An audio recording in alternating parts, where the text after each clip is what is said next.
California.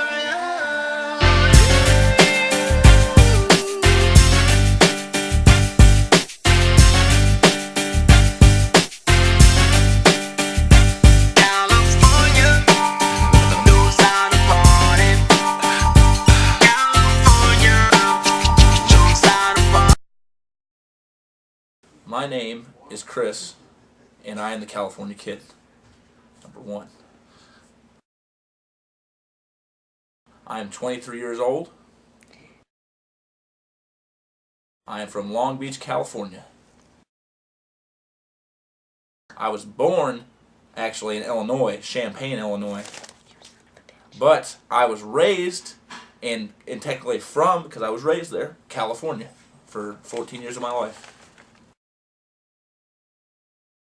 As far back as I can remember, I would assume 4 years old, because that's when I started remembering things. So when I was a young kid, as long as I can remember, I've been watching old school WWF, old school WCW, things like that. My father, always a big wrestling fan, big time Undertaker fan. I've always just been so in love with the sport, even when I was a kid, and I was really into it there, and I always had my favorites like Ric Flair, Shawn Michaels. But then it really became more of an obsession than just liking it, and then once a obsession turned into a passion, once I actually realized, you could get somebody to train you and become a wrestler, once it actually clicked in my mind, which is why I moved out here, that I could actually find somebody to train me. There's a lot of training camps around here, back when I moved back here in 2002.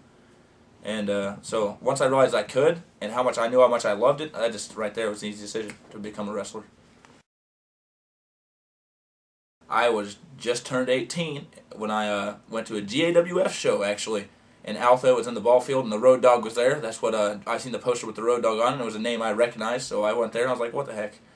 I was just a fan back then, and then I ran into the promoter. His name was Skip Skipperman, and he's not a bad guy in my opinion. And I talked to him, but he said that I'd have to talk to one of the trainers, not the promoter, about wrestling, and he introduced me to a man named Donnie, who runs under the gimmick Pretty Boy Donnie B, who actually trained me. And me and him don't see eye to eye on as far as in front of the fans these days. But I've always felt a strong bond to Donnie because he brought me in. The Harley race camp was actually up in Missouri, and it's a very rare, it's rare around here for somebody to go all the way up into that northern terrain. It was a training camp. Harley Race has a school up there, a very well-known training school where a lot of talent scouts go, and it was a week-long camp you could pay for. And we enjoyed it thoroughly. There was me and a couple of the Gulf Coast guys who definitely went down to Harley Race up there.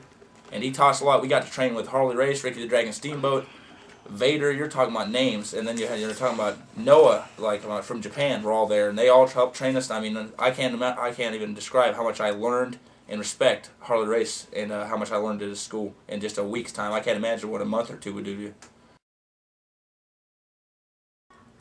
Oof.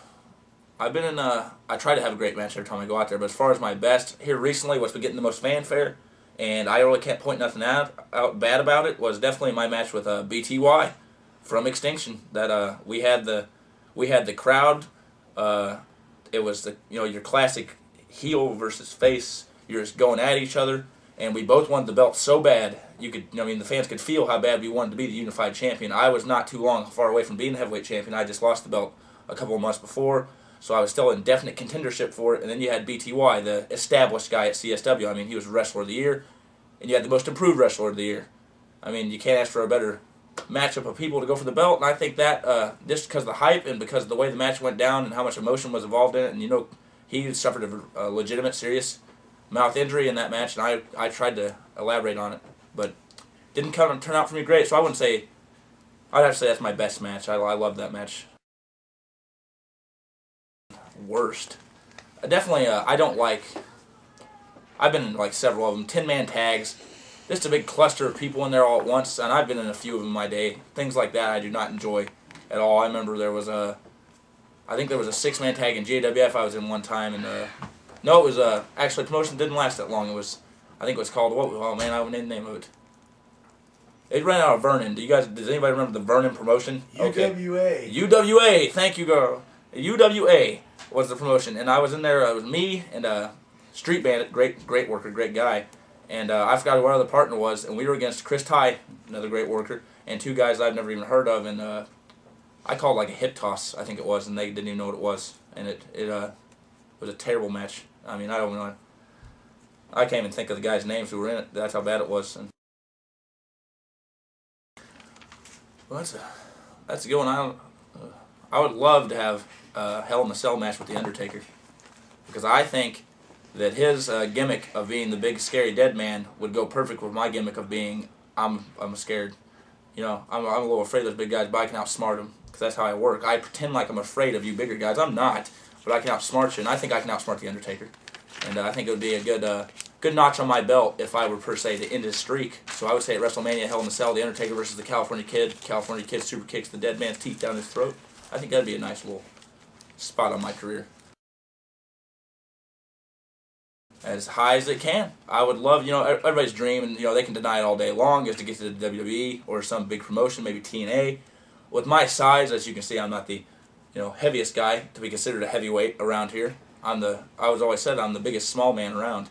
And but if I get the weight on me, if I, you know, keep weight training hard enough and stuff like that, maybe I can get a body. You know, I can't get as big as Scott Steiner or somebody who's huge, but you never know. Like you've seen, I'm sure, like Christian's body size, CM Punk. I'm sure I could pull off a size that if I really dedicated myself as much as I need to. And maybe, you know, a TNA contract would be beautiful, or a Ring of Honor, even Japan. I would love to wrestle all around the world. Well, I didn't want to really copy any of the wrestlers at first, so I came up with a signature move called the personality check when I was running the gimmick Mr. Personality, and it's where I would underhook. I've used it rarely. I used it on BTY in our last match. I underhook both their arms, spin them around the road looking straight up, and I will drop them straight down in the back of their head. It's a very unique move that I came up with. I don't even remember how I came up with it. I actually think I messed up a backslide to come up with it, if I'm not mistaken.